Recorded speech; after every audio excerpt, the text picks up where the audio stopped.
Hi everyone, Celeste, Hi, Mateo here. Mateo, Hi. and we're here with Dina Silberstein as Hi well. everyone. So Dina's here with us from DJS Consulting. She's in the real estate industry, and we're going to talk a little bit today about how you got into the consulting industry within real estate, when you first founded that, and exactly and what it is you do. Yeah, So, no, that's great. Yeah. Thank you for having me. Yes, thank you for being here today. Yeah, for nice sure. day on the roof. Yes, definitely. So yeah, I founded my company, DJS Consulting, back in February 2018. I had left corporate America. I decided, I worked for a development company working on the far west side of Manhattan, and had really thought that that's what I wanted, thought that I was in the exact job that I wanted, and then I realized that I missed really bringing value to my clients who needed specifically like interior renovations for their office space or a retail space or really anything interiors. That's really my background. Okay. My background is architecture and interior design. I worked in architecture for years. Got my MBA in real estate, and really wanted to get more on the owner side. And still, while doing all of that, I decided that I kind of wanted to go back to my roots. Okay. So when I left Brookfield, I worked for I was helping a startup potentially basically pull together a consulting company. Okay. And in the meantime, I'd always really wanted to have my own business. I always felt that I really cared about how a company presented itself, how it ran its, all the projects and everything. And I unfortunately came across a bunch that, unless you were super, super high level in the company, they really didn't want to hear what you had to say, or, you didn't necessarily have the option to provide feedback. Yeah. And also as a female in this industry, unfortunately, I was, I really didn't, there's a lot of promotions that I didn't receive because of being a female. Yeah. And that's why also a huge reason why I went out on my own. And I'm a woman-owned business. So that was really important to me too, especially, being a minority in our field. I wanted to make sure that, there was representation. Yeah. And yeah, so that's kind of how it all started. And the company itself is basically, I look at us as our client's right hand. Okay. So say there is a client who wants to renovate their office space, or they're looking with a broker at a new office space and they need to gut renovate it. So basically I'm there to help them. If they want me to come along and look at the spaces with them, I can. I usually will do some lease due diligence to make sure that for mechanical, electrical, plumbing, all that is the correct amount of wattage and all of that good stuff is included in their lease. Brokers do not necessarily know this information. I'm just going to throw that in there. So when you're talking about plumbing and wattage, and I feel like that's an area where, we might be able to help find the properties, Yes. Right. set things up, but then that's above our pay grade. So that's where it's really important to have somebody like you along to be able to give proper guidance on that stuff. Yeah, no, for sure. So I'll do that. I will help bring on a design team if they need to, and really manage that entire process of design. Bidding out to any contractors depending on what the work is, then awarding the contractor, managing the contractor, the general contractor, not the subcontractors. Sure. All the while, constant communication with the landlord to make sure that we're abiding by all their rules during construction, and if they're giving back a space where they are currently, I also help them with the give back and the lease kind of surrender of the lease and the space. Okay. So it's like a full service from, not Yeah, just they it sign really- the lease and then goodbye. Yeah. Do they sometimes have to like break down what they've done within a space before surrendering the space back? Yeah. Too? Okay. Yeah. So it's another whole project that I feel like sometimes you don't necessarily think of. Yeah, definitely. Yeah. And now do you do some residential stuff in addition to commercial as well? Yeah, Okay. I've definitely done residential, small projects, big projects. Okay. My last big project that I worked on for the developer was actually a rental tower, a residential tower. Okay. Nice. So I have a lot of experience. Yeah. on That's that has to be a big undertaking. Yes. How many units were in that? 844 units. Oh, It was wow. a 65-story tower. Wow. Oh, goodness, wow. Okay. So yes, that is a huge project. That sounds scarier to me than a commercial space at the end of the day. So, but awesome. And so now, did you have some family background in like the real estate industry and stuff as well, or how did you first kind of just know you wanted to jump into this field? Sure. So, not really. Okay. My father is a mechanical electrical engineer. Okay. So I definitely feel like I got that like temperament and brain capacity from him. Yeah.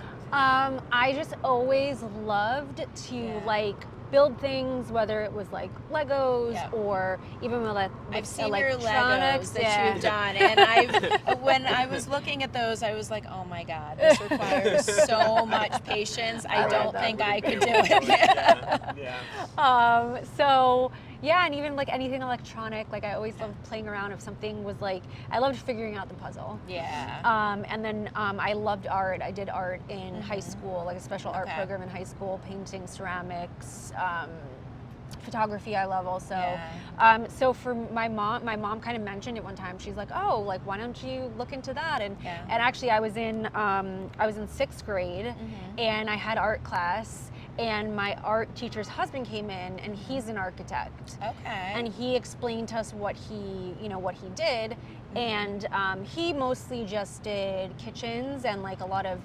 residential spaces. Okay. But apparently my mom told me that like when I got home that day, like I basically was like, this is it, this is what I want to do. That's kind of how it started. Awesome. Yeah. With what you do, it's like a real left brain, right brain too. Like you have to have the creativity and that artistic sense, but then you also have to have that technical knowledge. So, I mean, it's definitely something that's not for everyone.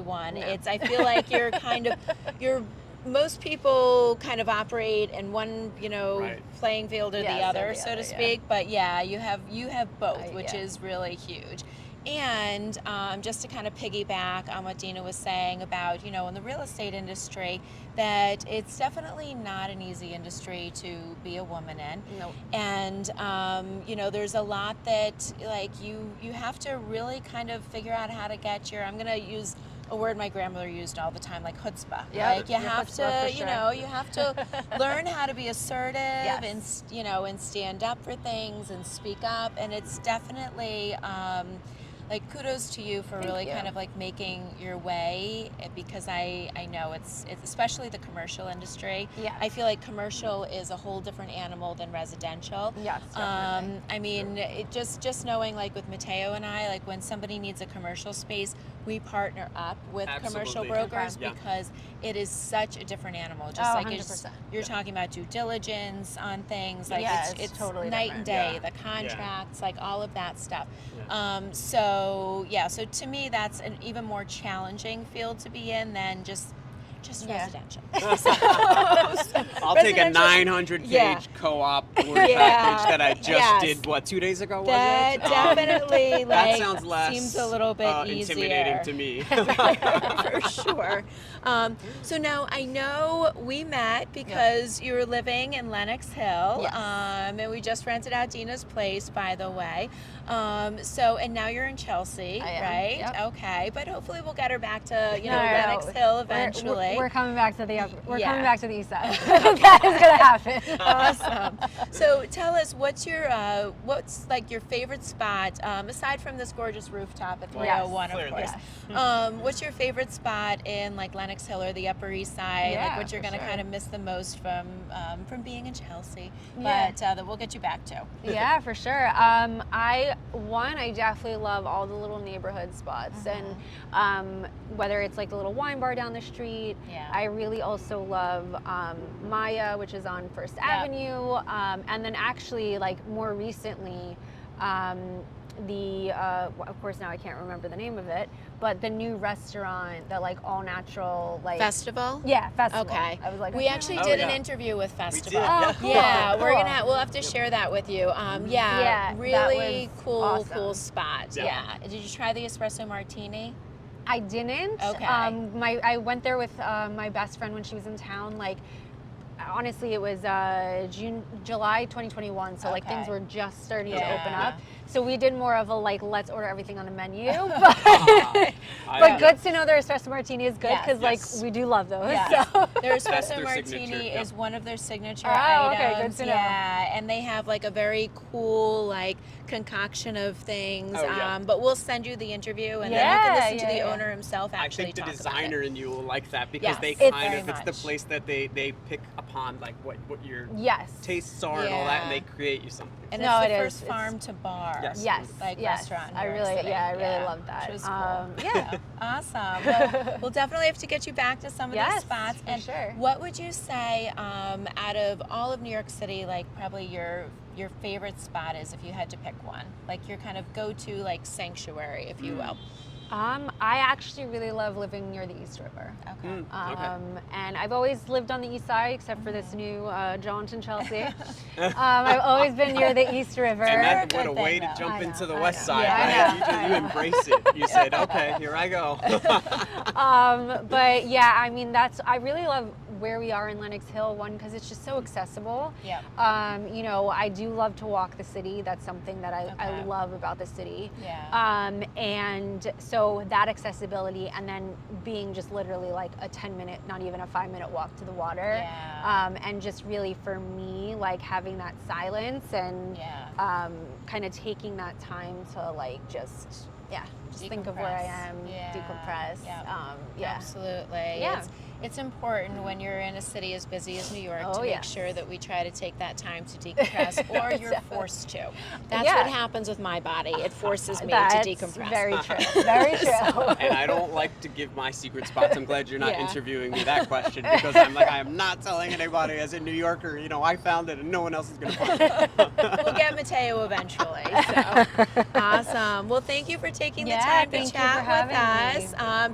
DJS Consulting, if you have any needs in terms of, you know, interiors, support with build outs from commercial spaces, residential spaces, townhouses, apartments, big or small, Yep. Dina's your go-to. Yes, And definitely. hopefully we'll have you back Yeah, soon I would to love the east to. side. All right, thank you. Thank you. Thank you.